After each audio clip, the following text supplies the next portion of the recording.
Buenos días, doctor Pío, ¿me escucha?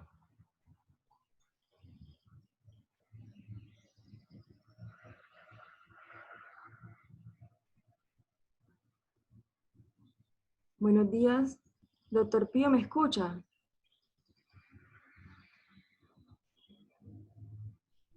Hola, buenos días, Alessandra.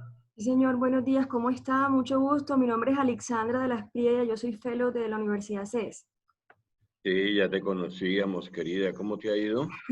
Bien, profe, ¿y usted cómo está? Bien, bien, bien. Todavía tenemos unos 15 minuticos, ¿no? Lo que pasa es que me conecté temprano Ah, porque tengo dudas a veces con el internet, pero bueno, esperamos unos 15 minuticos, Alessandra. claro que sí, señor. Una preguntita, profe, ¿usted está viendo mi presentación, sí? Estoy viendo el caso clínico Alexandra, no es Alexandra, sino Alexandra. Así es, sí, doctor, es Ali con I. Vea, pues, en la vida había visto ese. Eres una persona especial, Alexandra. Sí, es Sí, un nombre compuesto. sí, está bonito. Estoy viendo el caso clínico, fellow infectología pediátrica. Sí, sí, está muy bien, no te preocupes. Bueno, profe, muchas gracias. Esperamos 15 minuticos, ¿vale? Listo, doctor, así será. Hola, buenos días. Hola, profe, ¿cómo está? Buenos días. Bien, ¿y ustedes qué más? Bien, profe, gracias a Dios, sí, señor. Bien. Qué bueno. Hola, doctor Pío.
Doctor Pío. Hola, hola, buenos días. ¿Cómo está? ¿Cómo te va? ¿Cómo estás? Muy bien. Bueno, ya estamos como a punto de comenzar, nos faltan 10 minuticos. Le comentaba yo a Alexandra que me tuve que conectar antes porque tengo algunas dudas con mi computador, pero parece que todo está bien y se está viendo magnífica su imagen del caso clínico. ¿Cómo están todos por Medellín? Bien, encerrados este fin de semana, Ah, pero el resto bien. han tenido incremento, ¿no?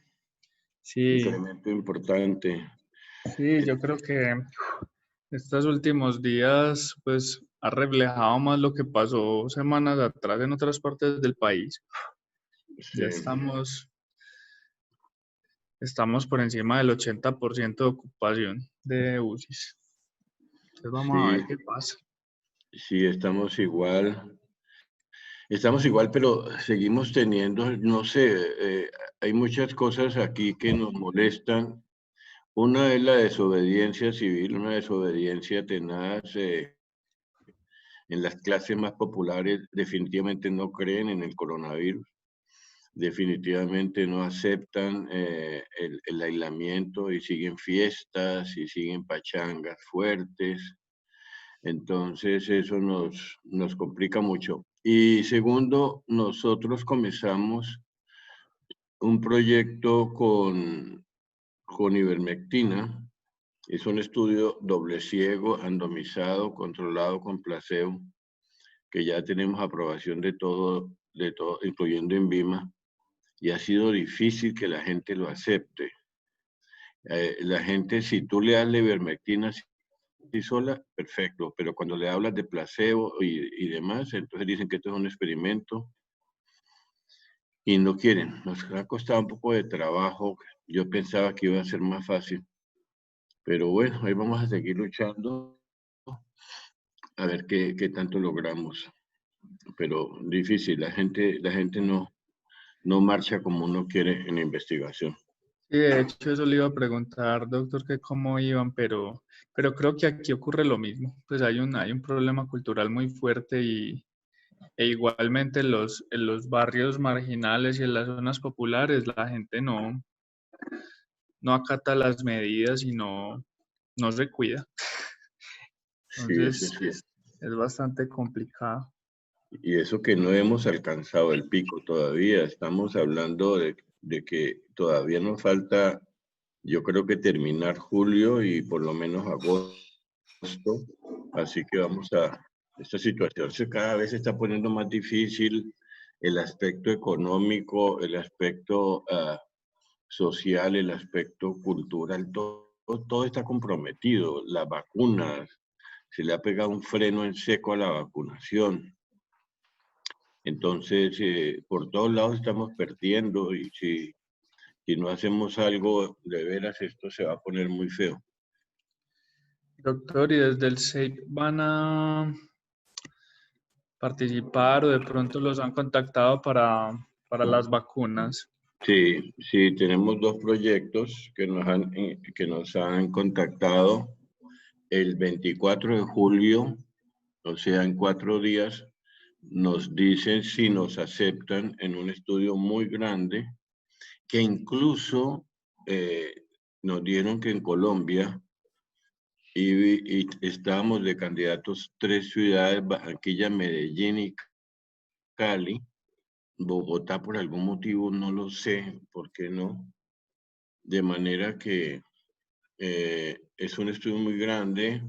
Nos estaban pidiendo 50 pacientes diarios pa- para 2 meses. Ese es un estudio interesante. Y otro estudio venía con 80 pacientes diarios. Nos pidieron que organizáramos sitios, porque tú sabes que para hacer 80 pacientes diarios y tener aislamiento, eh, pues no es muy fácil, porque ¿cómo haces tú para tener 80 pacientes y que no se junte uno encima de otro? Sí. Entonces hay que buscar sitios muy grandes, que tengan por lo menos 400 o 500 metros cuadrados y diseñarlo de tal forma que tenga consultorios, que tenga sala para, pues, espacio para vacunación, para toma de muestras, para laboratorio, bueno, en fin. En ese punto estamos. La verdad que hemos estado trabajando, ya tenemos el local, pues visto, ¿no? No contratado. Tenemos el local visto, ya Arquitectura nos hizo un diseño para lo que nosotros queremos según las demandas de esos laboratorios. Y yo creo que esta semana nos deben dar algún tipo de información. Hay que contratar mucha más gente, obviamente. Nosotros en este momento estamos haciendo 4 estudios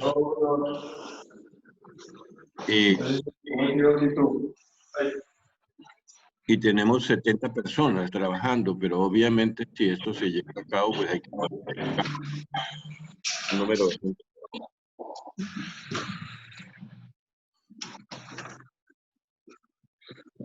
Bueno, doctor, muchas gracias. Estaremos muy atentos a las novedades. Sí, claro, claro. Esto es un día a día, ¿no? Es un día a día. Lo que dijimos hoy, mañana es mentira. Lo que hoy se conoce como mentira, mañana es una verdad. Mira lo que pasa con ivermectina. Ivermectina, cuando comenzó la bulla de ivermectina, todo el mundo hablaba de que eso simplemente era para los piojos y para la sarna. Y ahora todo el mundo la está mirando como con mucho cuidado. Se están haciendo en este momento 20 estudios grandes en diversas partes del mundo.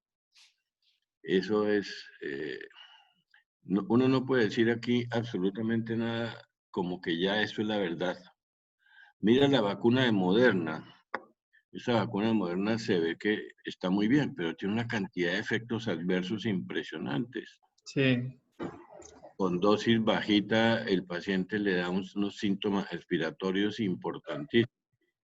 Y se supone que en personas mayores, por inmunosenescencia, habría que darle una dosis mucho más alta. Entonces, va a terminar como hospitalizado por eso, yo no sé.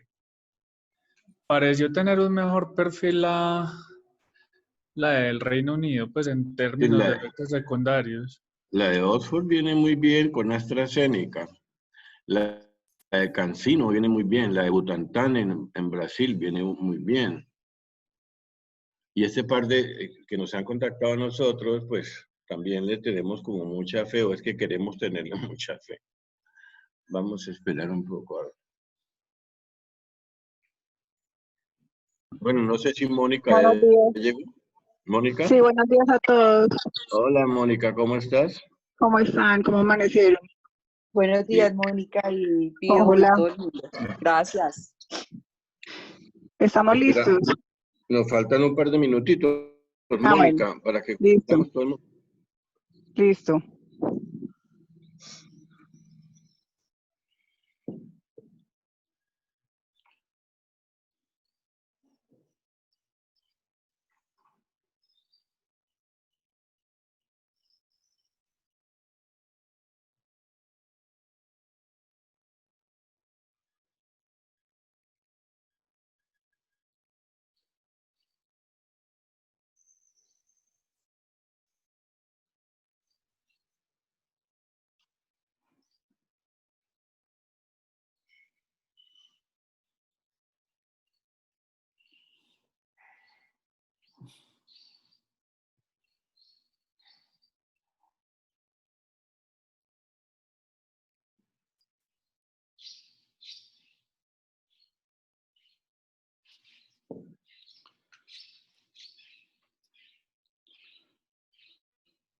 Mónica, pues si quieres, vamos comenzando. Si quieres, yo voy dando el saludo inicial. Buenos días a todos. Buenos días a todos. Buenos días. Muchas gracias por estar conectado en este caso clínico.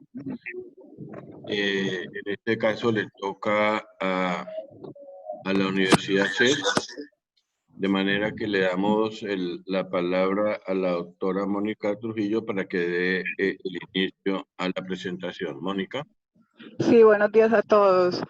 Hoy le corresponde presentar el caso a la doctora Alexandra de la Espriella, que es fellow de segundo grado en infectología pediátrica de SES.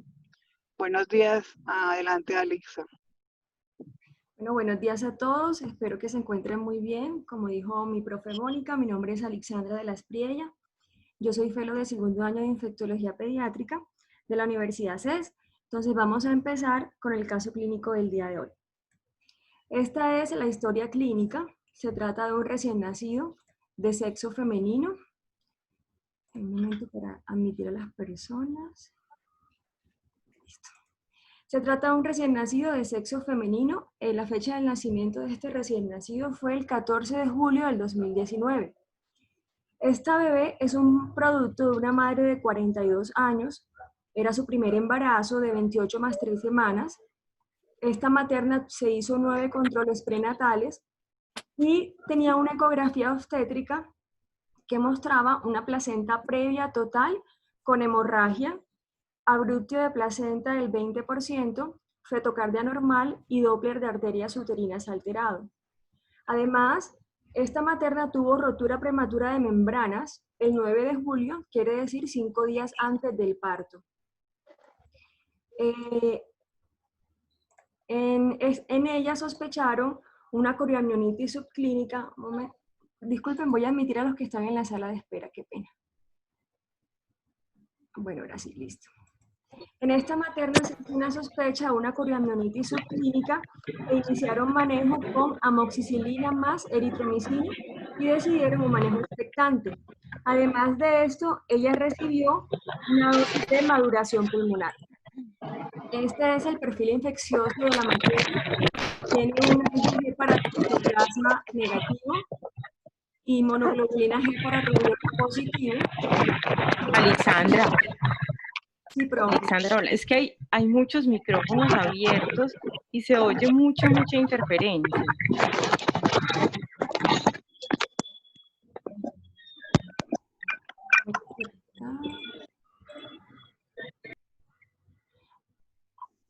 Listo, ya, profe, sí. Ya, creo que ya se acabó la interferencia. Bueno, entonces continuamos. Este es el perfil infeccioso de la mamá.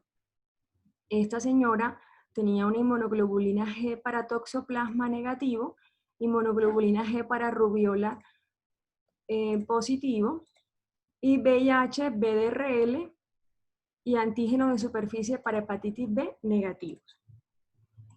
Este neonato nace por cesárea. La madre recibió 3 dosis de penicilina cristalina intraparto. El Apgar de este bebé fue de 2 al primer minuto y de 6 a los 5 minutos. Tenía un líquido amniótico fétido. Además de esto, este bebé requirió RCP, intubación artificial y presión positiva. Aquí muestro entonces la antropometría del bebé en el cuadrito que acaba de salir anterior. Listo.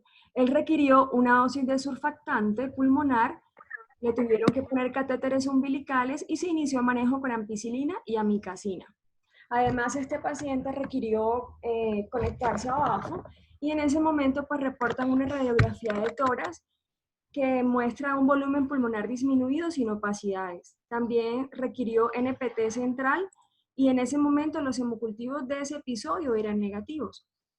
Bueno, el paciente presentó mejoría, ya fue destetado entonces de BAFO, pero lo que ocurrió después fue que al 9º día de vida aproximadamente empezó con signos o con clínica de sepsis neonatal tardía y aumentó reactantes de fase aguda. En ese momento requirió ventilación mecánica no invasiva y le hicieron hemocultivos. También reportan un líquido cefalorraquídeo, pues que se encuentra dentro de los parámetros normales, y en este bebé inician cetepime. Realizan una ecografía cerebral en la cual no reportan hemorragias y un ecocardiograma que muestra un ductus arterioso persistente, un foramen oval permeable con cortocircuito de izquierda a derecha e hipertensión pulmonar persistente del recién nacido. Al día siguiente, entonces, reportan un preliminar de los hemocultivos, los dos estaban positivos para gram positivos. El reporte de urocultivo y el cultivo de líquido cefalorraquídeo era negativo. En ese momento, con los hallazgos en los hemocultivos, deciden iniciar vancomicina y retiran los catéteres umbilicales.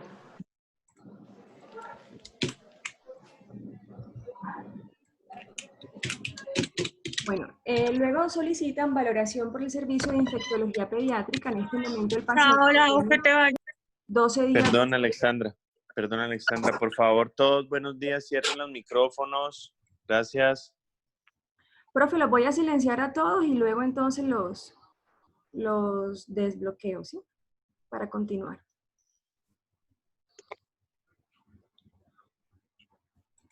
Bueno, listo. Entonces seguimos. Infectología pediátrica valora a este neonato a los 12 días de vida y encontramos un paciente que desde el punto de vista de microbiología, pues tenemos unos hemocultivos positivos del 23 de julio, que fue en el momento en que el paciente empezó con clínica de sepsis, y aislamos un Staphylococcus epidermidis con resistencia a oxacilina y una MIC de vancomicina de 2. Además, tenemos unos hemocultivos de control 3 días después, en donde se aísla nuevamente el mismo germen con el mismo fenotipo de resistencia. Y para ese momento también tenemos un hemograma que muestra leucocitosis y además de eso muestra plaquetopenia en 30.000 y este paciente requirió entonces transfusión de plaquetas. En el examen físico encontramos un neonato que tenía un soplo sistólico grado 3 y ese soplo se podía auscultar en la región infraclavicular izquierda, en todo el precordio y en la axila izquierda. Entonces, cuando vimos a este bebé, tenía este ecocardiograma. En este ecocardiograma reportan 4 imágenes hiperecoicas. Una imagen en la vena cava inferior que medía 5.5 por 7 milímetros y esa imagen obstruía la unión cavoatrial. La segunda imagen en el septum interauricular que medía 6.5 por 7.5 milímetros. La tercera imagen en el atrio izquierdo, que medía de 5.3 a 8.5 milímetros, y la cuarta imagen en la válvula mitral, que medía 9.1 por 4.5 milímetros. En ese momento, entonces, por infectología pediátrica se da un diagnóstico de sepsis neonatal tardía, bacteremia asociada a catéter por Staphylococcus epidermidis. Recordemos que ya estos catéteres umbilicales habían sido retirados, y bacteremia persistente secundaria a endocarditis infecciosa por Staphylococcus epidermidis. La conducta que se tomó en ese momento fue ajustar la dosis de vancomicina de acuerdo a los niveles Valle que tenían en ese momento reportado para este neonato y además se adicionó rifampicina. Se solicitaron hemocultivos de control en 48 horas y se inició en ese momento terapia con enoxaparina para anticoagular al neonato. Posterior a esto, encontramos nuevamente que los hemocultivos de control persistían positivos para el mismo germen y con el mismo patrón de resistencia. Ya en ese momento el paciente tenía 15 días de vida. Se decidió hacer un staff médico con cardiología, infectología y neurología pediátrica, además neonatología, para ver qué opciones se le podían brindar a este neonato para el manejo de su endocarditis infecciosa con hemocultivos persistentemente positivos. Entonces, en ese staff, pues se dieron a conocer 3 opciones de tratamiento. La primera opción era la anticoagulación, pues ya que el paciente estaba anticoagulado 3 días antes, igual persistían las vegetaciones. También se habló en algún momento de ofrecerle a este paciente cirugía, trombectomía por acto quirúrgico, pero se decidió pues que no era la mejor opción por la alta mortalidad que tiene la cirugía en los prematuros extremos. Entonces, como método compasivo, como terapia compasiva, se le ofreció a este neonato hacer trombolisis con factor activador de plasminógeno tisular, pues para evitar la formación de émbolos sépticos y para evitar la muerte en este paciente. Antes de iniciar la terapia con factor activador de plasminógeno tisular, pues se verificó que no hubiese contraindicaciones para realizar esta terapia. Y se hicieron entonces los exámenes pertinentes.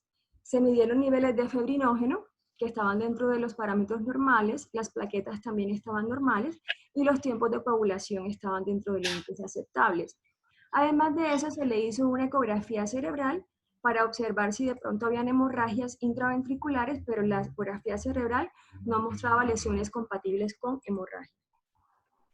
En ese momento entonces se decide iniciar la terapia trombolítica con este paciente. Hay que aclarar que se escogió alteplase y hay que aclarar que este medicamento o el protocolo o guías para iniciar la terapia con este tipo de terapia trombolítica no están establecidas y que se tomó para iniciar esta terapia en este neonato, pues se tomó de información que se encuentran en reportes de casos en la literatura, que además los reportes de casos son muy pocos. Entonces se decidió iniciar alteplase a dosis de 0.2 miligramos por kilo hora, una infusión de 6 horas. Y a este bebé se le aplicaron 3 dosis, una el 29 de julio, una el 30 de julio y una el 31 de julio. Quiero mostrarles aquí el ecocardiograma que se hizo de control 24 horas después de la segunda dosis. Ya en este ecocardiograma no se observan las imágenes descritas previamente y de las 4 vegetaciones que tenía el paciente solamente se observa una sola que estaba adherida a la pared de la aurícula izquierda y que medía 6.7 por 7.5 milímetros. Quiere decir que de las 4 vegetaciones que presentaba el neonato, ya con 2 dosis de alteplase, solamente quedó una sola vegetación.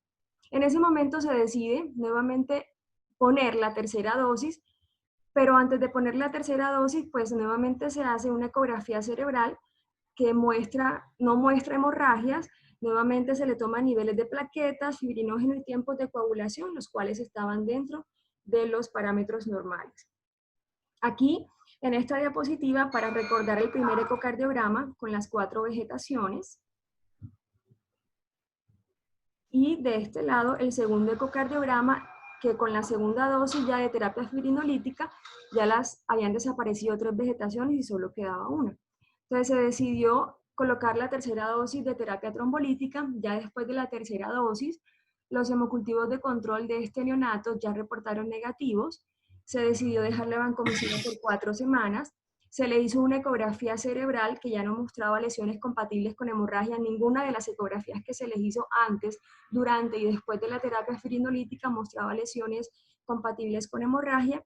Y este neonato no requirió durante la terapia trombolítica transfusión de plaquetas y plasma, porque los niveles de plaquetas y de fibrinógeno se mantuvieron normales dentro de la terapia trombolítica.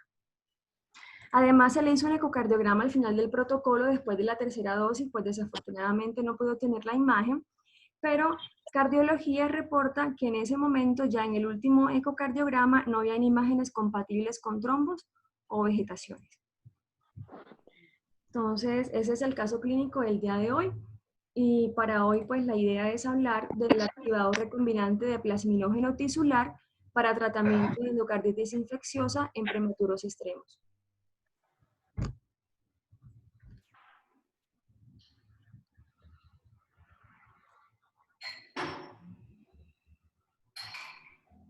Pues no sé si hay alguna pregunta con respecto al caso clínico. Buenos días. No, me parece un caso súper interesante porque además da una opción, digamos, salvadora realmente, o puede ser también el otro ángulo de que se pudiera haber complicado, pero pues nos demuestra, por lo menos en este caso, que fue una excelente opción haberlo hecho. Me encantó el caso, gracias. Me tenía preocupado ese mic de vancomicina de 2. Estaba pensando si no estábamos bien con banco con ese paciente, pero aparentemente sí, porque el cultivo estaba persistentemente positivo y uno con ese banco de 2, uno se siente como medio no muy seguro. Muertos.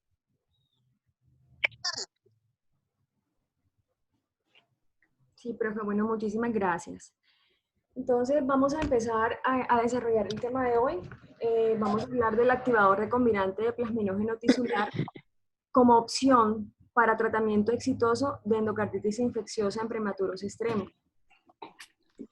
Entonces, en modo de introducción, la endocarditis infecciosa, en ausencia de cardiopatías congénitas, es asociada con el uso de catéteres venosos permanentes. Realmente, Esto es lo que ocurre con más frecuencia en los neonatos, ya que en esta población el uso de catéteres venosos permanentes es indispensable para mantener la vida de estos bebés. Además de eso, los catéteres intravenosos producen daño endotelial directo. Y no solamente daño endotelial, sino que también producen y ocasionan daño en el endocardio, sobre todo cuando la punta del catéter... Disculpe, vamos a silenciarlo. Todo lo linfoproliferativo. Qué pena, vamos. Que se escucha una persona que está haciendo intermitencia. Listo. Entonces continuamos. Muchas veces, por el uso del catéter, hay daño en el endocardio cuando la punta del catéter llega a las cavidades derechas del corazón. Y ese daño en el endocardio produce formación de trombos intracardíacos. Además de eso, el uso prolongado de catéteres intravenosos incrementa el riesgo para infección nosocomial del catéter, lo que hace que ese trombo se infecte y se presente la endocarditis infecciosa. Y además el trombo infectado entonces produce infección prolongada y émbolo séptico a órganos distantes. Y nos vamos a dar cuenta a lo largo de la exposición que la intervención quirúrgica en estos neonatos prematuros extremos tiene una alta tasa de mortalidad. En cuanto a la etiología de endocarditis infecciosa, pues le quiero mostrar, esta fue una revisión sistemática que incluyó 105 estudios, se publicó en 2016 e incluía 33.214 casos. Pues, y lo que ellos reportan, aquí señalé pues la edad pediátrica, que es la que nos compete a nosotros. Ellos sacan estos datos de 7 estudios de corte retrospectivos. Estos niños tenían edades entre 3 a 20 años y reportaron en total 1.026 casos. Lo que ellos querían mostrar era que en la población pediátrica el principal germen o agente etiológico de endocarditis infecciosa es Staphylococcus aureus, seguido de Streptococcus del grupo Viridas y seguido entonces de los Staphylococcus coagulasa negativos. Pero la etiología en neonatos es un poco diferente. Como primer agente etiológico en la población neonatal se encuentra Staphylococcus coagulasa negativo, y esto principalmente, como les dije al principio, por el uso de catéteres en esta población, seguido de Staphylococcus aureus, y en tercer lugar se encuentran especies de cándida.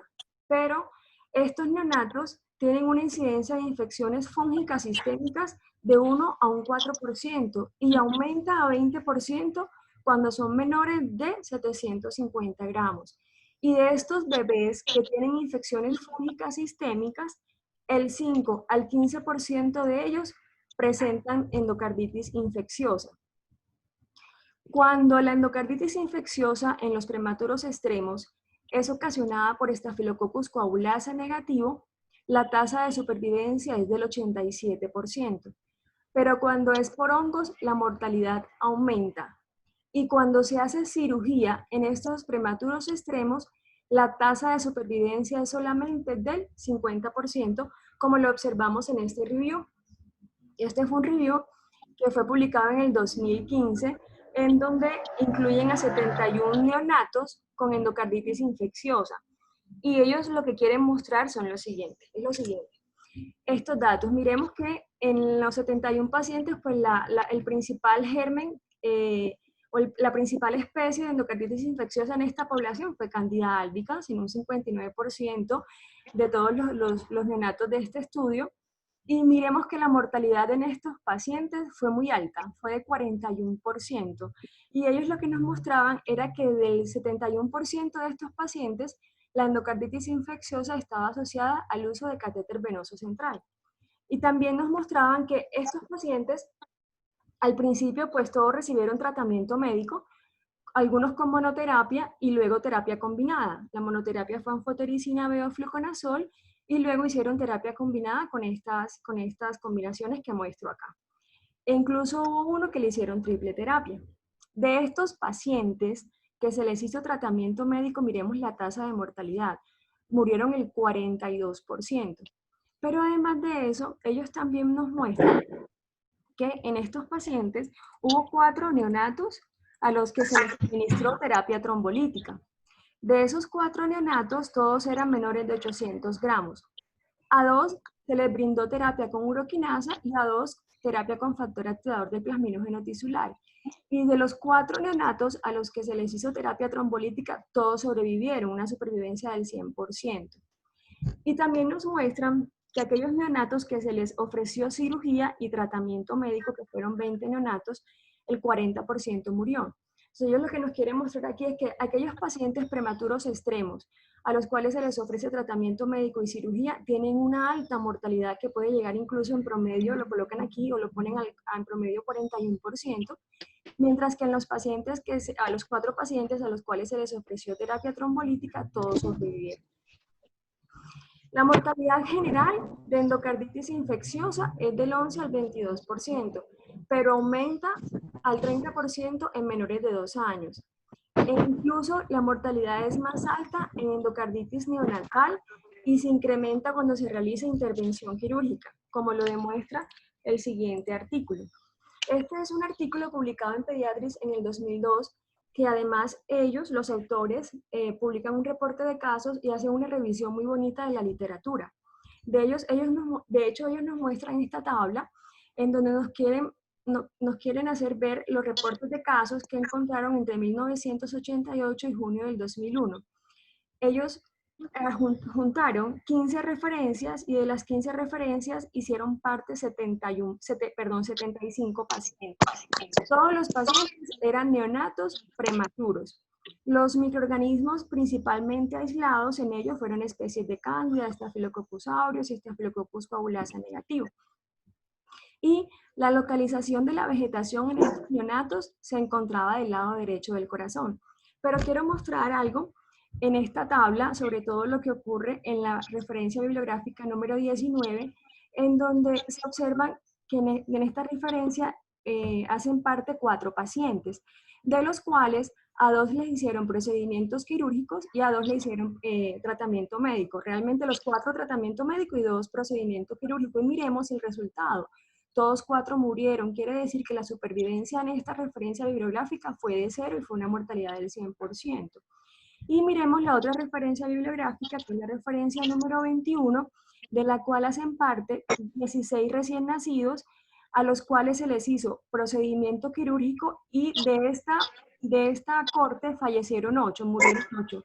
Quiere decir que en esta corte pues, la mortalidad también fue muy alta en los que se les hizo procedimiento quirúrgico. Además de eso, estos autores nos muestran 2 referencias bibliográficas que encontraron, una del año 98 y una del año 92, de 2 prematuros por debajo de 1000 gramos.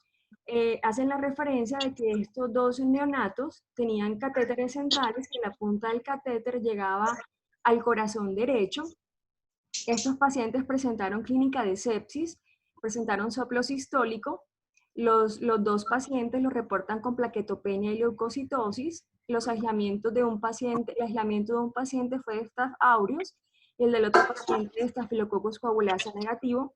Además, en la tabla de abajo, pues hacen referencia a las vegetaciones de cada uno de los pacientes y al tamaño de las vegetaciones y la ubicación de las mismas que estaban del lado del corazón, del lado derecho del corazón. En las 2 referencias bibliográficas echan de la mano del factor activador del plasminógeno tisular como terapia. Y lo hacen realmente porque los hemocultivos de los pacientes persistían positivos, porque tenían trombocitopenia persistente, porque las vegetaciones aumentaban de tamaño y porque tuvieron progresión a falla cardíaca. El protocolo que ellos utilizaron en estos pacientes fue de 0.5 miligramos por kilo, seguido de 0.2 miligramos por kilo hora durante 3 días. De hecho, ellos reportan que ninguno de estos 2 pacientes en los que se utilizó terapia fibrinolítica tuvieron complicaciones. Entonces, la conclusión que ellos hacen en este estudio es que la tasa de supervivencia en los prematuros extremos a los que se les hace cirugía como tratamiento solamente es del 40%. Y a los que se les hace terapia trombolítica con activador de plasminógeno tisular, la tasa de supervivencia es del 100%. Este es otro estudio publicado en Israel en el año 2003. Es un estudio prospectivo que pues, tuvo una duración de 3 años, entre 1998 y 2001. Pues este estudio lo quise traer porque De este estudio hicieron parte 7 pacientes, aunque no todos eran neonatos, lo quise traer porque incluyen un neonato de 14 días de vida. Lo característico de todos los niños que hicieron parte de este estudio, pues todos tenían patologías gastrointestinales. El neonato que hizo parte de este estudio tenía una tetralogía de Fallot y todos requerían pues entonces la utilización de catéteres centrales. Estos son los microorganismos aislados en este estudio. Tenemos Staphylococcus epidermidis, Staph aureus y especies de cándida. La localización pues, de las vegetaciones en estos pacientes se encontraba en la mayoría del lado derecho del corazón y quiero mostrarles los protocolos que ellos utilizaron en estos pacientes. Utilizaron dosis de factor activador de plasminógeno tisular que oscilaban entre 0.3 a 0.5 miligramos por kilo hora. Y en estos pacientes, en algunos requirieron 3 dosis y algunos requirieron 4 dosis. Pues ellos comentan en la literatura que a los pacientes se les puso transfusiones de plaquetas y plasma para prevenir hemorragias, pero realmente ninguno presentó complicación hemorrágica. Este es otro estudio, que es un estudio pues, retrospectivo, publicado en el 2015 por la Universidad de Cambridge. Realmente este fue el estudio retrospectivo más grande publicado hasta ahora en cuanto a la aplicación de factor activador de plasminógeno tisular. Hicieron parte 32 niños con endocarditis infecciosa. Ellos aquí lo que quieren es comentar la experiencia que ellos han tenido durante el año de 1997 y 2014 con el uso del factor activador del plasminógeno tisular. Aquí colocan pues las características de los pacientes. Miremos que de los 32 pacientes, 13 eran prematuros, que corresponde al 41% de la población, y aproximadamente la edad gestacional de estos niños era de 28 semanas. El principal germen aislado fue Staphylococcus epidermidis en un 33% de los pacientes, y miremos acá que en los neonatos todos cursaban con trombocitopenia. De todos los neonatos incluidos en este estudio, todos tenían trombocitopenia. La mayoría tenían localización del lado derecho del corazón de la vegetación. Y en la tabla de abajo, de esta que estoy señalando acá, los criterios que ellos tenían para utilizar factor recombinante del activador del plasminógeno tisular era que los pacientes tuvieran endocarditis infecciosa según los criterios de Duke, que no tuvieran hemorragias activas en este momento, que el fibrinógeno estuviera por encima de 200, que las plaquetas estuvieran por encima de 80.000 y que los tiempos de coagulación estuvieran dentro de lo normal. ¿Qué protocolo utilizaron ellos en estos 32 pacientes? Las dosis que utilizaron fue de 0.1 a 0.3 miligramos por kilo hora en 6 horas cada 24 horas. Algunos pacientes requirieron entre 3 dosis, otros requirieron 6 dosis. Y realmente solo obtuvieron una muerte, que fue un prematuro de 25 semanas, que después de la segunda dosis presentó hemorragia intraventricular y hemorragia pulmonar. Este paciente tenía de base una tetralogía de Fallot. Ellos en esta imagen quieren mostrar la imagen de uno de sus pacientes, en donde se observa la vegetación en la válvula mitral y en donde pues ya el ecocardiograma de control después de las dosis con factor activador de plasminógeno tisular. En cuanto a la fisiopatología de la endocarditis infecciosa en los prematuros extremos, realmente lo que ocurre principalmente es un daño del endocardio por el uso del catéter permanente. Cuando el endocardio se daña, se da la formación de los trombos, y los trombos principalmente están formados por plaquetas y por fibrina. Ya luego ese trombo se infecta, formando entonces las vegetaciones, que principalmente van a estar localizadas en el lado derecho del corazón, sobre todo en la aurícula derecha, y los gérmenes que hacen parte de esa vegetación son cubiertos y ocultados por fibrina, lo que los hace más difícil de tratar realmente. Sumado a esto, es importante saber que en los neonatos tienen una actividad protrombítica alta y aumento de la activación endotelial, y tienen bajas concentraciones de inhibidores de coagulación, lo que hace que el sistema hemostático esté alterado en ellos y sean propensos a la formación de trombos. Con respecto a la clínica de endocarditis infecciosa en la edad neonatal, pues ellos se van a caracterizar por presentar signos de sepsis, pero además de eso hay algo que los marca mucho, que es la trombocitopenia persistente, los hemocultivos positivos persistentemente y la presencia de soplos sistólicos. Para hacer el diagnóstico de endocarditis infecciosa, echamos de la mano de los criterios de Duke, puesto por la AJA y modificados en el año 2015, solo para recordar que los criterios de Duke utilizan criterios mayores y criterios menores, que dentro de los criterios mayores se encuentra pues que hay un aislamiento en sangre de un germen y la evidencia de la vegetación por imagen. Y dentro de los criterios menores se encuentra por lo menos entre algunos la fiebre, fenómenos vasculares y fenómenos inmunológicos. Entonces, para hacer diagnóstico de endocarditis infecciosa, según los criterios de Duke, se encuentra entonces dos categorías: endocarditis infecciosa definitiva y endocarditis infecciosa posible. La endocarditis infecciosa definitiva debe tener dos criterios mayores, un criterio mayor y tres menores o 5 criterios menores. Nuestro paciente tenía 2 criterios mayores para diagnóstico de endocarditis infecciosa definitiva. En cuanto al tratamiento de endocarditis infecciosa en los prematuros extremos, pues realmente el pilar del tratamiento es la remoción de la línea infectada del catéter infectado y el uso apropiado de antibióticos, terapia. Como segunda opción o como segunda propuesta, pues se encuentra la cirugía, que como mostré en los estudios anteriores, pues realmente la supervivencia de la terapia quirúrgica. Pero casi no disminuye. Un momento, por favor, porque hay una persona que está con el micrófono abierto.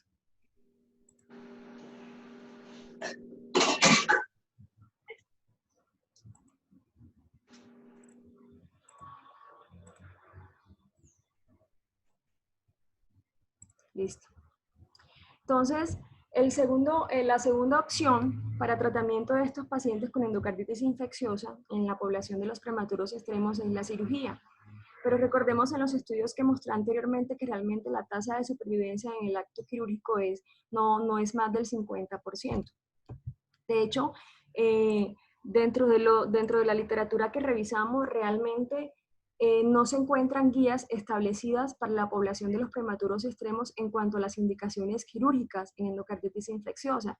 De hecho, los autores de las diferentes bibliografías lo que recomiendan es individualizar cada paciente en el cual se va a llevar a cabo la trombectomía quirúrgica. Y existen estas siguientes indicaciones.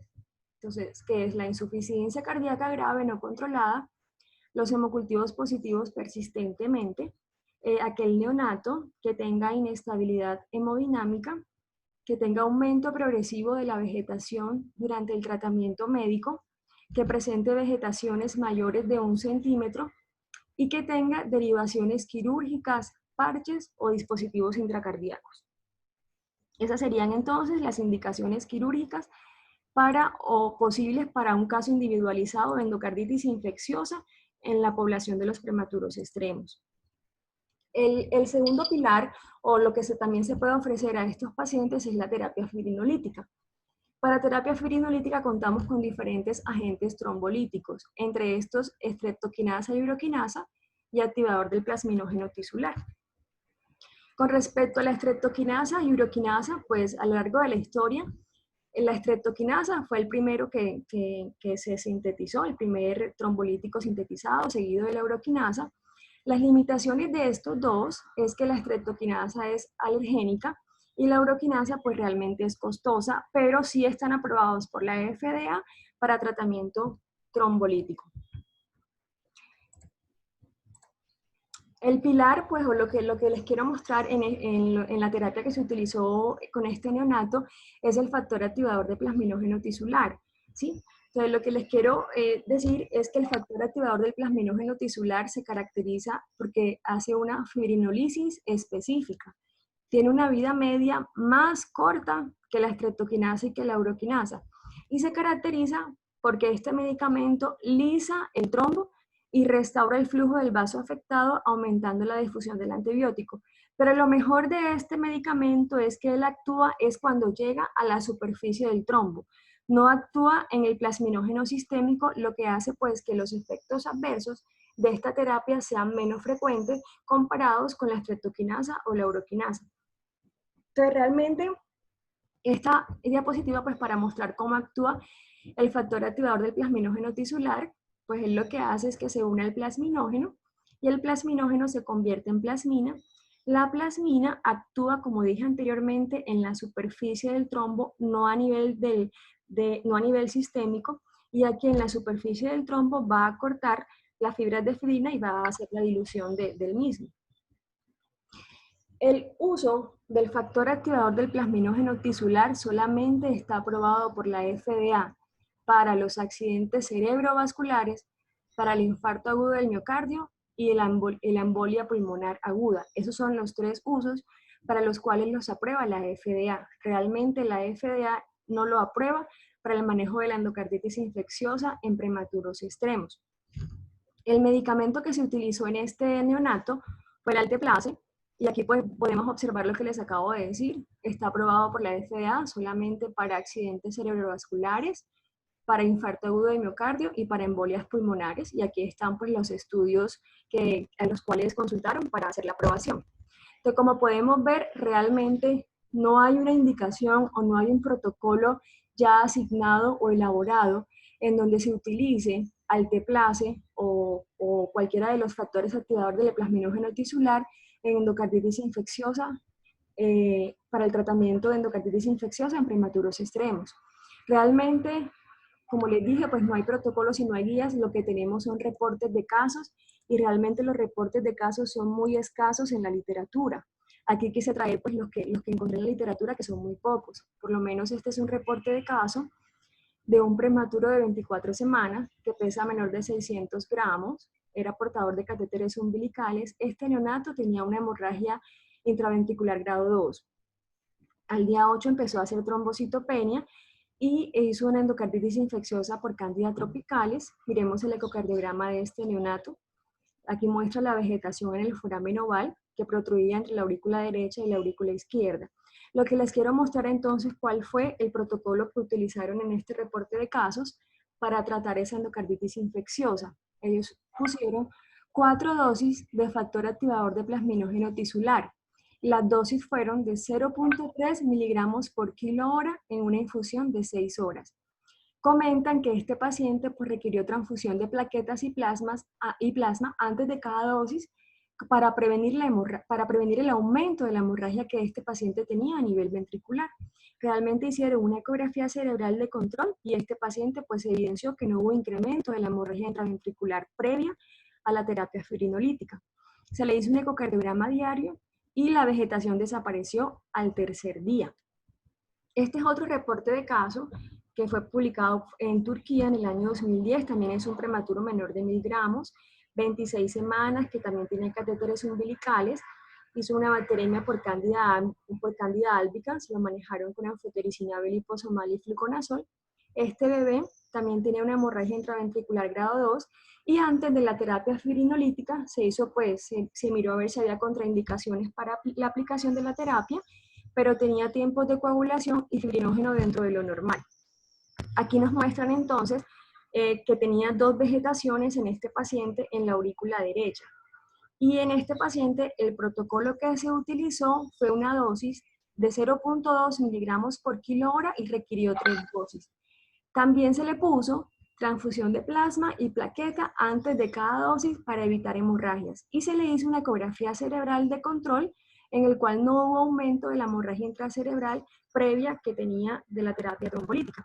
Aquí nos muestran entonces el ecocardiograma después de la última dosis, donde ya no se evidencia la vegetación. Aquí pues los 2 ecocardiogramas, el de antes de la terapia fibrinolítica y el de después de la terapia fibrinolítica, donde ya no se evidencian las vegetaciones. Este es otro reporte de caso en el 2017 en Argentina, en donde también era un prematuro de 28 semanas, pesaba 1030 gramos, también tiene catéter umbilical e hizo una endocarditis infecciosa por Candida parapsilosis. Fue manejado médicamente con anfotericina B caspofungina. Antes de iniciar el protocolo, con activador del plasminógeno tisular le hicieron una ecografía cerebral en la cual no mostraba hemorragias y pues también midieron los niveles de tiempos de coagulación y fibrinógeno que reportaban normales. Y a este paciente también le hicieron transfusión de plasma antes de la terapia para prevenir hemorragias. Aquí nos muestran entonces el ecocardiograma antes de la terapia, que muestra una vegetación en la aurícula derecha de 7.7 por 7.3, y este paciente recibió 3 dosis de factor activador de plasminógeno tisular, cada dosis de 0.3 miligramos por kilo hora en una infusión de 6 horas. Y acá pues el ecocardiograma de control donde muestra que ya la vegetación desapareció. En esta diapositiva quiero mostrar los criterios de los cuales se puede echar de la mano para poner la terapia firinolítica en los prematuros extremos. Y estos criterios pues los saqué del reporte del estudio retrospectivo más grande publicado de los 32 casos que les mostré anteriormente, donde ellos tenían como criterio de poner terapia firinolítica con activador del plasminógeno tisular a los pacientes que cumplían con las siguientes condiciones. Pacientes que tenían diagnóstico de endocarditis infecciosa hecho por los criterios de Duke, que no tenían hemorragias activas, que el fibrinógeno se encontraba por encima de 200, las plaquetas por encima de 80.000 y que los tiempos de coagulación se encontraban dentro de los parámetros normales. El seguimiento de estos pacientes indudablemente debe ser con ecocardiograma diario. Se debe discontinuar la terapia tan pronto la trombolisis esté documentada, cuando ya las vegetaciones pues ya no sean evidentes. Lo recomendable es mantener el fibrinógeno por encima de 100 miligramos por decilitro durante la terapia fibrinolítica y las plaquetas por encima de 50.000. Es recomendable siempre en estos pacientes hacer una ecografía cerebral antes de la terapia, durante la terapia y después de la terapia, para evidenciar que no se presenten sangrados intraventriculares. Y definitivamente se debe parar según las recomendaciones de lo que encontramos en la literatura, si el paciente hace hematuria o hace melena.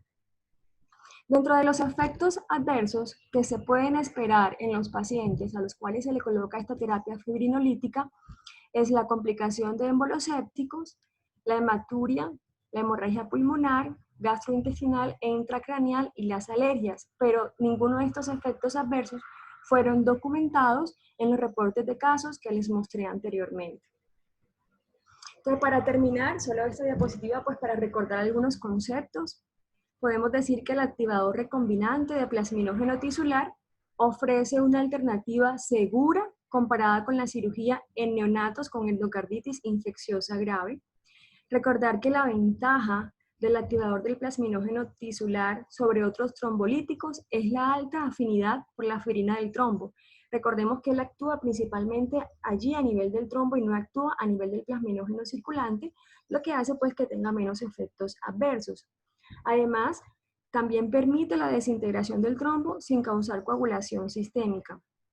Como pudimos ver en los diferentes casos reportados, pues no hay definido la duración de la terapia ni tampoco la dosis, pero lo que sí está establecido en lo reportado es que se debe suspender cuando el trombo se haya resuelto. Además de eso, es una terapia que puede ser útil en el niño crítico que tiene poca probabilidad de sobrevivir a un procedimiento quirúrgico complicado. Y definitivamente, pues la experiencia de este caso muestra una potencial utilidad siguiendo protocolos establecidos en otros pacientes. Muchas gracias.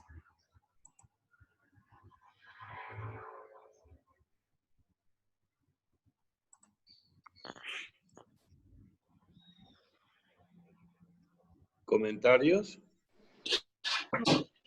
Pues, ¿alguien va a hablar? Yo quería, digamos que hicieron la junta, me parece un caso excelente, un caso que de verdad da mucha posibilidad en esos neonatos prematuros que realmente pensar en una cirugía es prácticamente condenarlos a fallecer. Cuando hicieron la junta, lo pasaron ¿cómo lo pasaron para poder administrarlo? ¿Simplemente como un IRS o qué? El doctor Álvaro Hoyos fue el que estuvo a cargo del paciente. De pronto Álvaro nos puede comentar.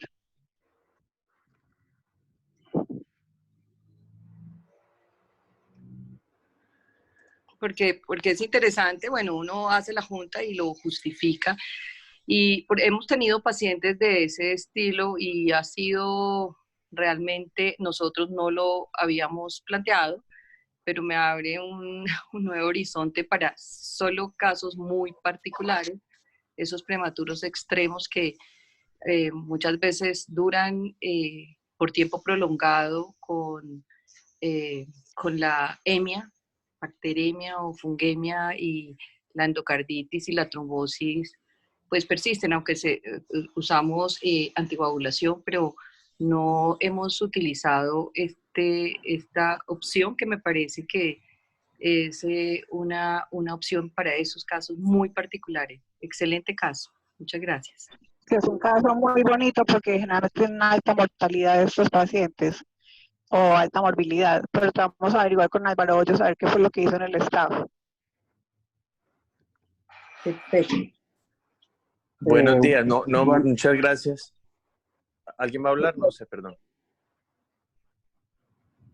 Bueno, muchas gracias por el caso, muy interesante. Yo les quería preguntar al resto del grupo si ustedes han tenido la oportunidad de aplicar estas guías que salieron hace poco con respecto al monitoreo de la dosis de vancomicina, en donde ya no recomiendan apuntarle a estos niveles de 15 o de 15 a 20 y solo recomiendan en toda la guía utilizar un AUC sobre MIC entre 400 y 600, asumiendo un MIC de 1 de vancomicina. Y dicen que esto se puede obtener a través de las estimaciones bayesianas. Entonces eso es lo que dicen en las guías y cuando uno va a buscar ahí específicamente cómo hacerlo, pues no lo describen bien. Dicen que hay que medir los niveles de vancomicina después de la dosis y antes de la dosis y con esos dos valores se puede obtener el valor de ese AUC sobre MIC. Pero no encuentro pues así rápido, o sea, fácilmente, prácticamente una forma de estimar el AUC y por eso les quería preguntar si el resto del grupo ha tenido la oportunidad ya de utilizarlo y aplicarlo para el manejo de sus pacientes. Gracias. Bueno, yo tomo la palabra, Marta Álvarez. Nosotros tenemos siempre con nosotros el químico farmacéutico que está en cada una de las secciones, en las unidades o en pediatría, y ellos nos ayudan a calcular todo el tiempo, hacen la simulación y exactamente nos ayudan a programar rápidamente con esos datos que dices, y ellos tienen el simulador y nosotros simplemente, digamos, seguimos la aplicación. No hacemos tanto el ejercicio porque está el simulador que ellos ya tienen programado y lo hacemos con mucha frecuencia, dadas las dificultades que cada vez se presentan más, buscando esos teóricos niveles óptimos y pues eso da, digamos que la situación particular para cada paciente, lo que realmente se busca y se requiere. Y nos ha ido bien, pero siempre tenemos en el equipo del PROA el químico farmacéutico que nos va a ayudar inmediatamente, nosotros lo involucramos y nos ha ayudado en esa situación, que es lo que estamos haciendo casi que regularmente cuando usamos banco.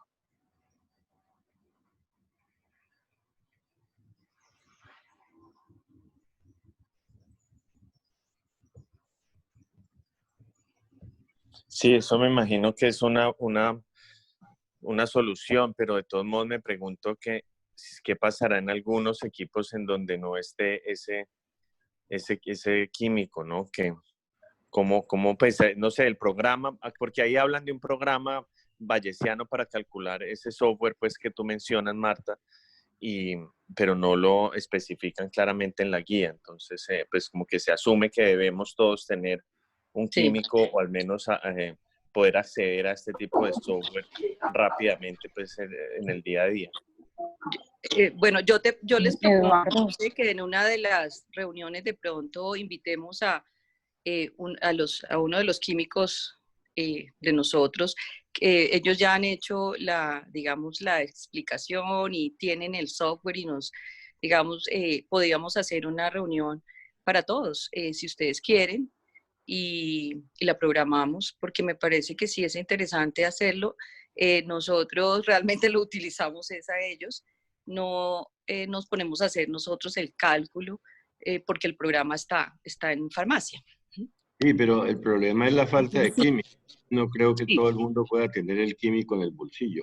Entonces, No, por eso mismo sería bueno que ellos nos ayudaran o alguno lo podría revisar específicamente, porque sí vale la pena, es algo que siempre causa problemas, especialmente cuando empieza que le bajó, que le subió, que le hizo. No, lo mejor es de pronto que hagamos como una reunión enfocada a banco. Y Sí, podría ser, eso sería... Parece buena idea. Bueno, buenos días. Sí, adelante. Alejandro Díaz de Medellín. Sí, yo pues creo que como mencionaban, sí, el problema en muchas partes es la falta de químico, pero pues realmente estos programas no son muy pues difíciles de manejar cuando uno tiene pues como la instrucción adecuada.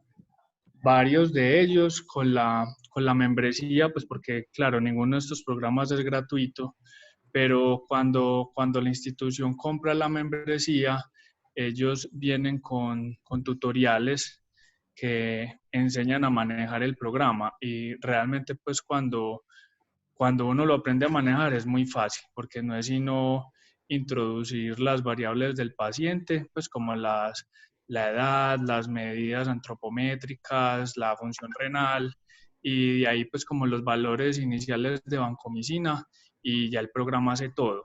Entonces, yo pienso que es buena idea hacerlo de vancomicina acá, pero también pues que cada institución, así no cuente con el servicio de química farmacéutica para la ronda, definan qué programa podrían implementar y una vez lo tengan, pues organizar esas tutorías para que las personas que necesitan manejarlo puedan aprender y puedan hacerlo. Pensaría yo pues que esa es la forma como de empezar a introducir el concepto en nuestras instituciones. Muchas gracias.